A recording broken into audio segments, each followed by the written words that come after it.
What's up, everybody? Welcome to the Weekly Buzz. I'm Didi, and today we have... I'm Chris Knight from the Counseling Center. All right, today we're going to talk a little bit about, sharing the joy around the holidays and kind of the things that we can do to express that and keep that rolling. Yeah, last week we talked about slowing down is one of the strategies to experience a little bit more joy in our lives around the holidays.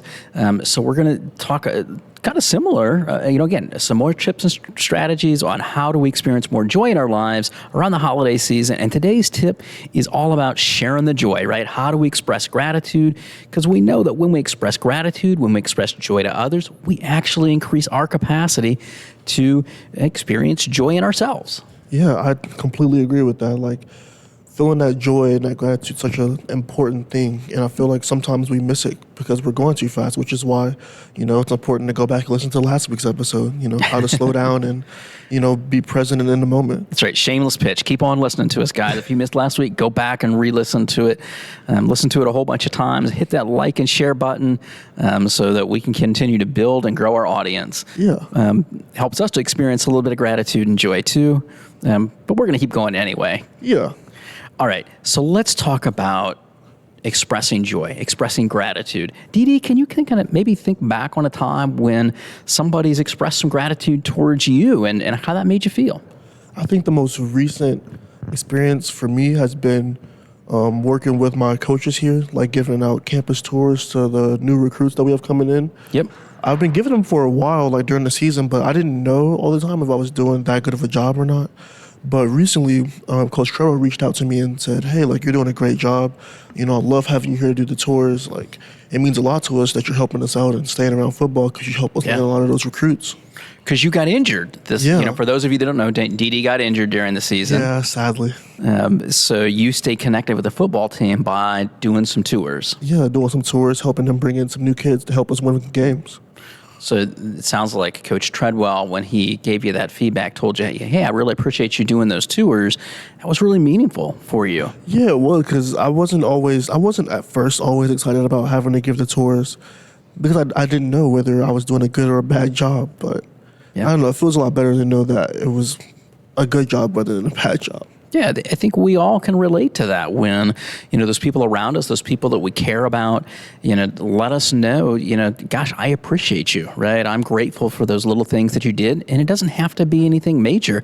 It can be something as simple as, doing an extra tour, or maybe I'm thinking back to home, like when somebody does the dishes or takes out the trash, right? Like, gosh, those little things that people do all day long that we don't always recognize.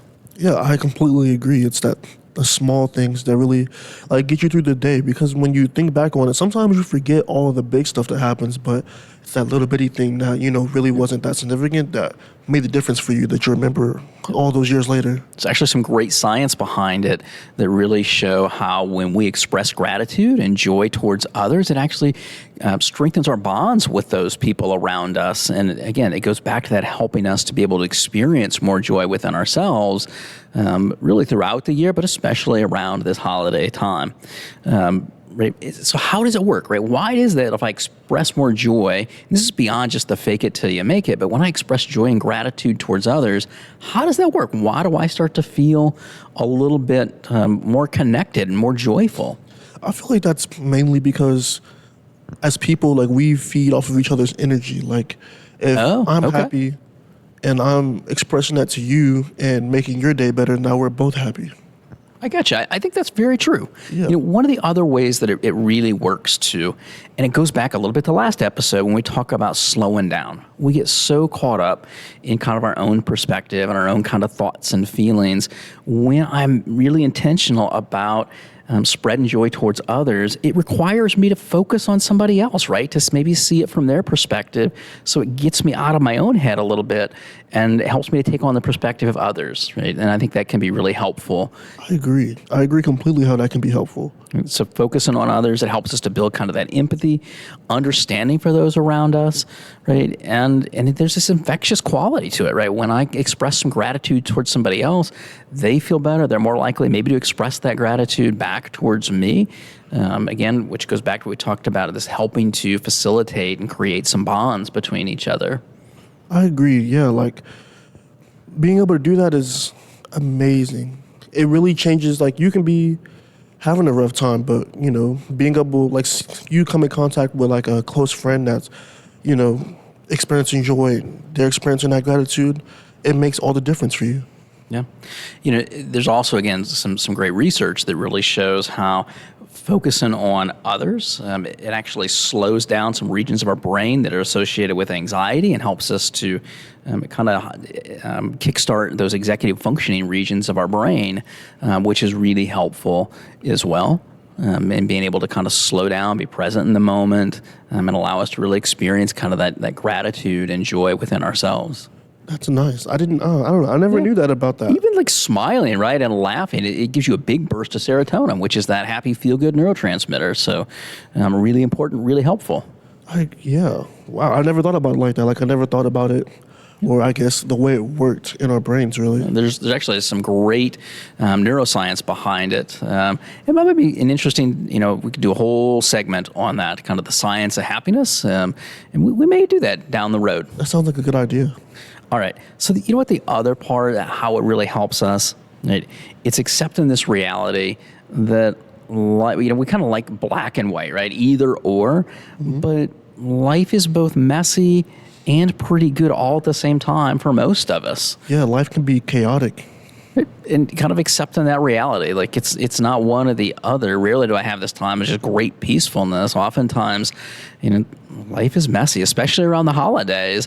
But being intentional to kind of focus on there's good stuff happening too, no matter how chaotic things are, maybe at work, at home, taking time to kind of be on the lookout for those good things that are happening. Yeah, I agree. Yeah, because just because it's chaotic, it doesn't have to be bad. It can be controlled chaos. It can be chaos that, it's happening and you understand it, but it's livable, like it's breathable. You can deal with that.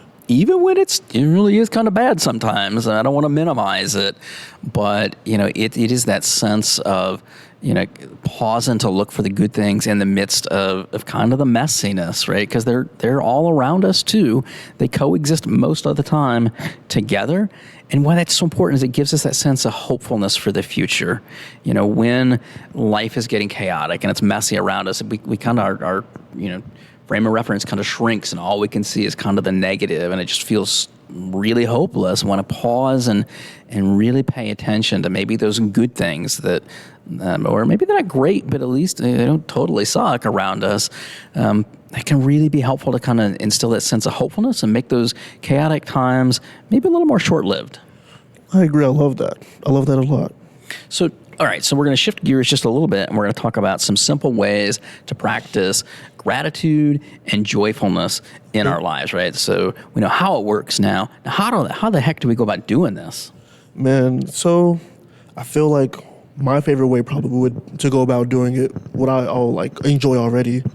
I love to do yoga and that meditate. My favorite part of the yoga, though, is at the very end where you just lay down. Okay. And you close your eyes and you let your body just melt into the floor. Okay. The best part of the whole experience. See, now that was kind of one of those things that we were going to talk about later on. You always jump ahead on me, Dee, but that's all right. That's all right. I'm flexible. I appreciate you, Dee, and that you've read the show notes and you were prepared. So there you go. There's my expression of gratitude. No, but you know why that works, the way yoga works? No, why? It's about meditation and mindfulness, and that's one of the things that we really know is so important, right? And we talked about it, when we talked about slowing down last episode, was being present in the moment and slowing down, and that's really what, yoga and mindfulness can really help you to do. Yeah, I love it. It's one of my favorite things to do whenever, doing that in my downtime and, being intentional about it. I love to do it. Mm-hmm.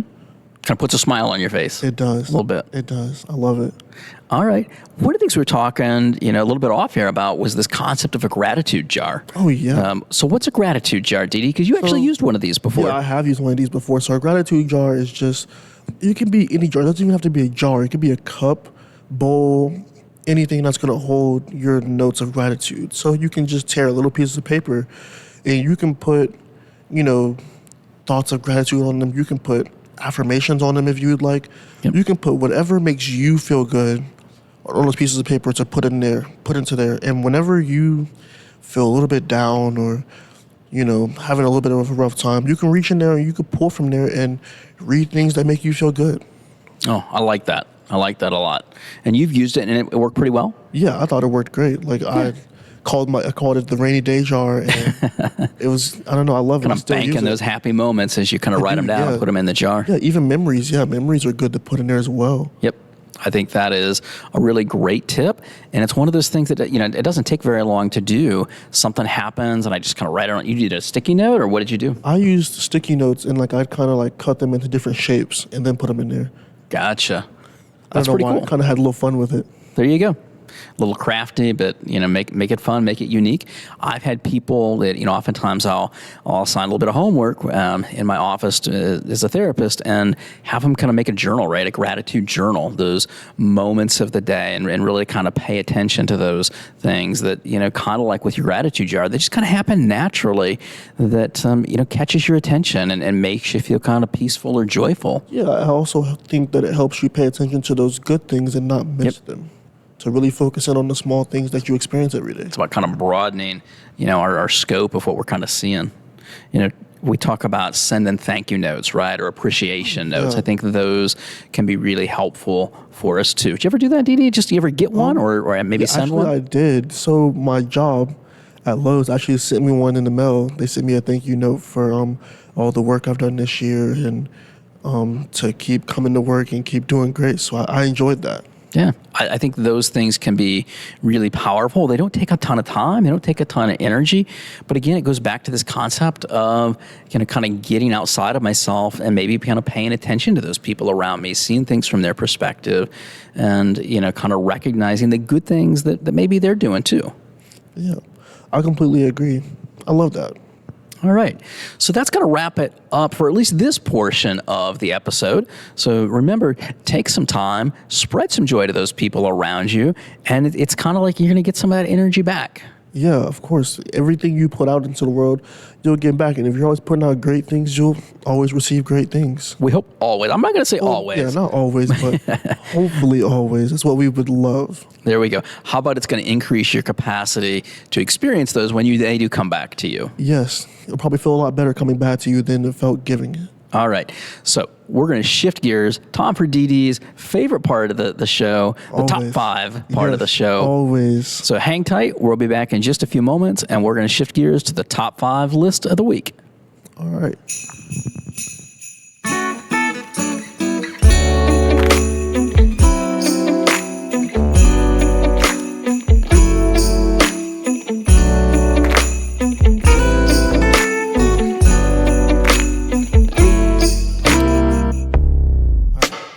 Welcome back to the Weekly Buzz, everybody.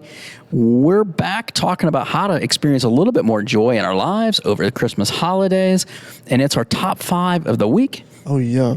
What's our top 5 list this week, DD? Our top 5 of the week this week is Christmas songs. Top 5 Christmas songs you may love or just hear every single day of your life. All right, so I'm going to throw DD a curveball because he gave me this assignment of coming up with the top 5 Christmas songs, and I really struggled with it.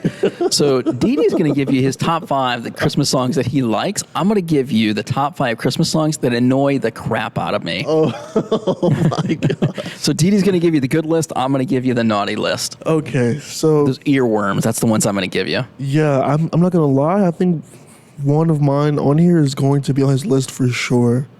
Because it's stuck in my head too.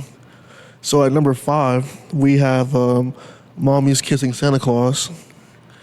Number 4. Oh, no. That is not on my list. That's Mommy's not? Kissing Santa Claus. You've never heard that one? I've heard it, but that was not on my, that one doesn't annoy me so much. Oh, okay. All right, here's my bottom 5. Elvis Christmas songs. I can't do Elvis Christmas songs. I'm sorry, Elvis lovers out there. I can't do it. I don't. It gets stuck in my head, and I'm just not an Elvis Christmas person. Yeah, no, me neither. At number 4, I've got Jingle Bell Rock. Jingle Bell Rock. Okay, that's respectable. That's respectable. I like that one. I like Jingle Bell Rock. I like it. I've heard it my entire life. Okay. Grandma got run over by a reindeer. I know there are people that love it. It gets stuck in my head.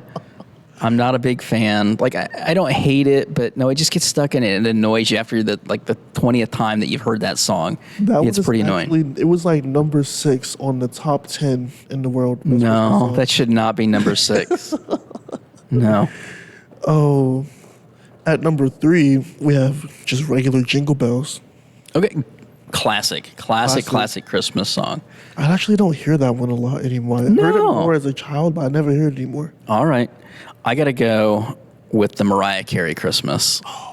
I'm sorry, guys. I know people like it. Like, it's just overdone. I hear it, and then it gets stuck in your head. And I'm like, sorry, Mariah, please stop. I get out of my head. I agree with you because it is like the number 1 most played Christmas song like the last 5 years in a row. Yep. It's a little overdone. Well, then you're really going to dislike this because number 2 is Mariah Carey, All I Want for Christmas. It's popular. I get it. People like it, but I've heard enough of it. You know what my number 2 is? Least favorite? What? The Wham! Christmas song. Oh, what? Yeah. It's another one. They just play it over and over and over again. And then it gets stuck in my brain, and I don't want to hear that anymore. They actually play that one at my work sometimes. Yeah. So you go to every department store, and it's fun. It's going to be playing. So I'm a hater I'm a hater on the Wham! Christmas. I'll tell you not to come in during that song. All right. I appreciate it. And number 1 is This Christmas. Okay. I'm not sure which This Christmas version they're talking about, but I've heard like many variations. All right. I think my favorite variation would have to be when Chris Brown sang it. It was very nice. All right. My number 1 most hated Christmas song of all time. I Want a Hippopotamus for Christmas.